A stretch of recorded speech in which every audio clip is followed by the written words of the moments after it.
On paper, Western Australia seems like a land of opportunity, fueled by mining wealth, a strong economy, and a cashed-up state government. But there's a different reality for many West Australians who are struggling to survive amid the state's housing crisis. I want you to meet one of them. Thank you. You coming? Steve Pountney and his family are living in a small bus in Perth's southeast.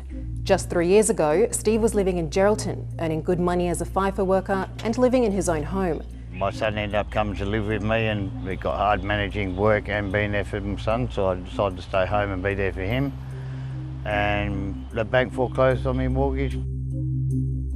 So the 52-year-old and his family moved to Perth in search of better opportunities. Every house we go to, there's like 50, 60 people there, and whoever's got the better resume gets it.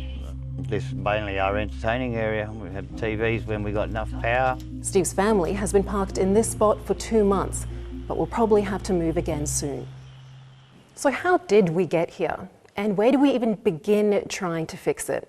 To help us explore some of those tough questions, I'm joined by Professor Stephen Rowley, who is the Director of the Australian Housing and Urban Research Institute's Curtin Research Centre. I'm also joined by Deborah Zanella, who is the CEO of Rua Community Services, which provides support to people in need, and Steve Pountney, who you just heard from. Steve, just explain, what is life like right now for you and your family? Oh, hard, daunting. It's just not knowing what tomorrow's going to bring, I suppose. So how tough would you say is it right now to find stable and affordable housing? Just about impossible. We've been looking now for 3 years and haven't even gotten on a short list of a house yet. But it's at the point where I'm just about ready to give up completely. You were telling me earlier that you felt like you'd be better off in jail. What did you mean by that? Well, unfortunately in my life I have been in jail. In jail they feed you 3 times a day, they house you, you got warm clothing, everything like that, whereas I don't have any of that. 3 meals a day sounds pretty good to me when I'm lucky to have 3 meals a week sometimes. You said you were close to giving up. What's keeping you, to continue pushing on? What's motivating you? Oh, my son, my daughter's got kids of her own and stuff like that. I think they'd be pretty devastated if I wasn't around. I don't know, it's blooming hard out there. We spend so much time travelling to and from houses, and that just burns up just about all the money and fuel just to go and look at houses. So Deborah, to what extent is Steve's experience reflective of what you're seeing on the ground right now? Yeah, unfortunately listening to Steve, part of me that has been in this business for so long, we just would love to say, look, come and see us and we'll provide you with the accommodation. But the reality is that we cannot meet the demand of people who are requiring, permanent housing. We are seeing more and more families who are living in their cars and working. And all that Steve describes is such a common experience. And the question is, we as a society, what do we do with that? And are we comfortable with Steve and his family living in a bus and then having to move it? I would have thought no, I wouldn't be happy for my family. And so these are the really complex issues that we have to address because we actually can't provide the support that's really required to people. Professor Rowley, how did we get to this point where people are living in buses and sheds? We have hundreds of people waiting in line for a rental. Where did we go wrong? Well, there's many factors. When it comes to public housing and social housing, we've been underbuilding for many years. In fact, the number of social housing dwellings actually fell until the last 3 years. So we're sitting around 40,000. You need about 56,000 to be 5% of total stock. We're sitting about 3.7. So we're below South Australia, we're below New South Wales. So we need significant ongoing investment, probably 2,000 public dwellings per year to get anywhere near where we need to be in a decade time. We look at comparable countries, they might have 15% social housing, and we're down at 3.8. So we're way below there. So we need sustained and significant investment from government to boost social housing. But the problem we've got generally in the housing market is demand and supply just not imbalance. We've had the financialisation of housing over the last 30 years. It's seen as really the only way for many households to build wealth. So households have become investors. We've seen significant investment activity, particularly in Western Australia in the last 4 years. Prices have doubled in the last 4 or 5 years. Rents have doubled in the last 4 or 5 years because you've got pressure not only from population growth but from investment as well. And we're not simply building enough housing. So until we get that equation correct, reduce demand, increase supply, prices and rents are going to continue to rise, and people are going to continue to struggle. Is this as bad as it's going to get?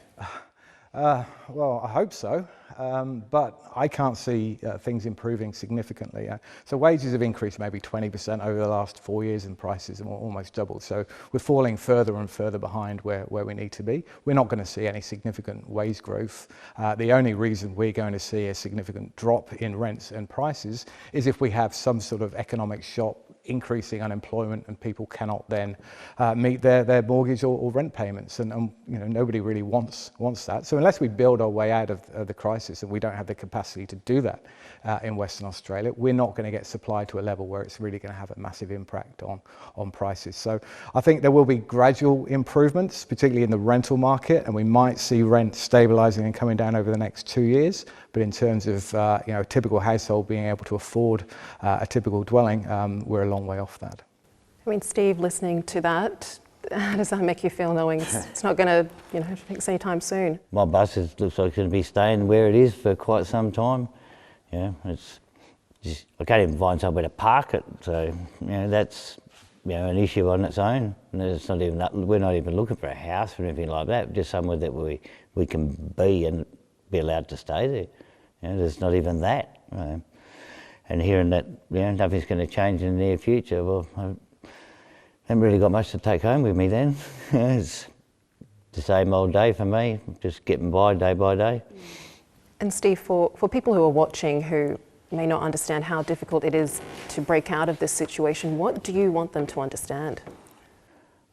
Well, there isn't really much to understand. There simply ain't the houses there. And when you go for a house, there's probably 60 other people there. We're just going to take the best people that they can. We're not even going to look at the people that, like us. But there's, we've got four incomes there. We could afford to get a rental with us all together, but we're not even getting looked at. We've applied, just in the last 12 months, at over 100 houses. So what would you say you need right now? What I need is somewhere to park my bus that has water and power that I can call a home. Even if that's a paddock with nothing in it, it'd suit me at the moment. It's just, a house would be great, but the truth of the matter is we're probably not going to get one. So Deborah, what immediate and realistic things are needed to help West Australians like Steve? There's the continued investment in housing. Anglicare and St Vinny's, in partnership with Centacare and Rua, do a rental relief program. So for people who are in rentals but are at risk of losing it because of increasing rental costs. So we want to keep people who are in rents, but it's tenuous. We want to keep them housed because we don't need more people coming into the system because the system can't provide the services. I think the other thing that's really important for us to be able to do is to actually know who is actually homeless and be able to know who they are, where they are, and to be able to provide some level of service. What we do know is that people who are experiencing homelessness, we have about 80% of our clients who don't have case managers. The other thing that is, whilst it doesn't solve Steve's problem of the shelter, having flexible brokerage fees to be able to assist people with some of the things like paying for their electricity, getting them into a site where we could pay for 6 months in a caravan park, rather than them having to move until a point that we can find some sort of permanent housing. The other big thing that I think the state needs to do, I'll probably get in real trouble for saying this, but I think it really needs to look at the way the housing wait list is constructed and the way it is managed in our state. It is a wait list. It's not necessarily triaged on need. So how would that look like? I think, obviously I haven't recreated it, but I think if we were looking at assessing what the dynamic of people's lives are, and someone who just needs a light touch, like some assistance with rental relief, We make sure we do that and keep them out of the welfare community services sector. But for people who have more complexity in their life because of the many issues, that would show up on the housing wait list, and that would be flagged as a highly vulnerable or a risk, and for us to attend to them in a priority order. Professor Rowley, we are seeing the Cook government throw lots of money into this issue, boosting housing supply, easing construction time, supporting social housing, but is that really enough to turn things around? People on low incomes have been in a housing crisis for decades, but it's now starting to affect people on middle incomes, voters, and so it's become a housing crisis. And so governments have been prompted to act. But the Cook government needs to continue investing in social housing and the support services that come with social housing. They need to target affordable housing development as well. So things like inclusionary zoning that would deliver affordable housing as part of private market developments are really important. They need to try and help the private sector deliver outside those really typical wealthy areas or your urban periphery. And frankly, they need to do this in perpetuity. It's no good having one-off commitments here and there. This needs to be a long-term intervention. You mentioned before that there's no easy or quick fix to this crisis, obviously, but is there anything that can be implemented to help ease it in the short term? Well, I think the government have done a couple of spot purchases, which will help people. If you can get 300-400 units into the market very quickly, that helps 300-400 households. So that's great. It's obviously controversial in some areas, but people need to be housed. Simple as that. So continuing that sort of investment. But housing is a long-term process, unfortunately. You can't get anything out of the ground quickly. I also think things like the rental relief program, we were talking about it before, needs to be in place in perpetuity until the market becomes fair and equitable.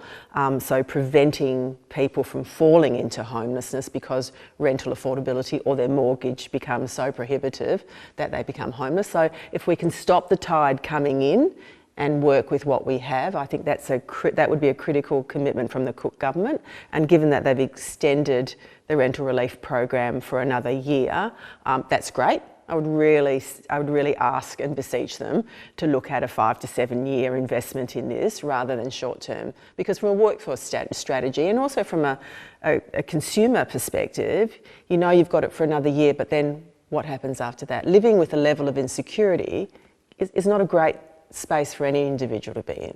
And it's difficult to imagine that we're having this conversation in this state.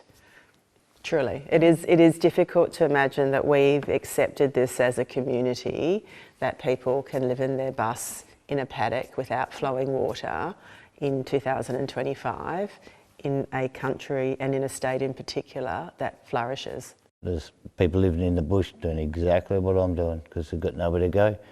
And for a lot of them as well, like for me, I worry about when I go out and leave it all unattended, what's going to be there when I come back? That someone's going to set fire to it or pinch something. Like everything I've got is, well, pretty much there for the taking.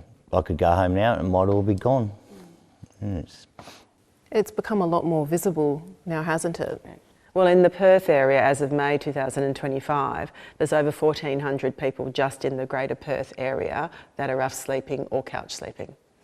So that's up, and I think in that period of time we housed 13 people. So you can see the rate of people falling into homelessness and the rate at which we're housing is just not matched, and so that number will continue to increase. Which is, and hearing the real numbers makes it worse for me. It just doesn't give me any hope at all. No. I've got to go back and tell my family that. But we've got an expensive and insecure private rental system. So if you fall out of your private rental market house, there's nowhere to go. And that's the problem. So when you've seen rents double, people can't afford that. And if they've got nowhere to go, there are no safety nets because we don't have sufficient social housing. We don't have enough crisis accommodation. So it's a symptom of having this very volatile, very expensive private rental market. So we need to continue reform in the private rental market. We need to keep people in their private dwellings.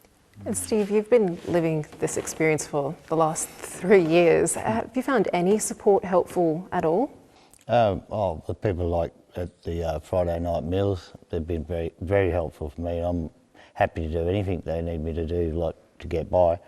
I think I'm just going to keep doing what I'm doing and make my movable home more livable.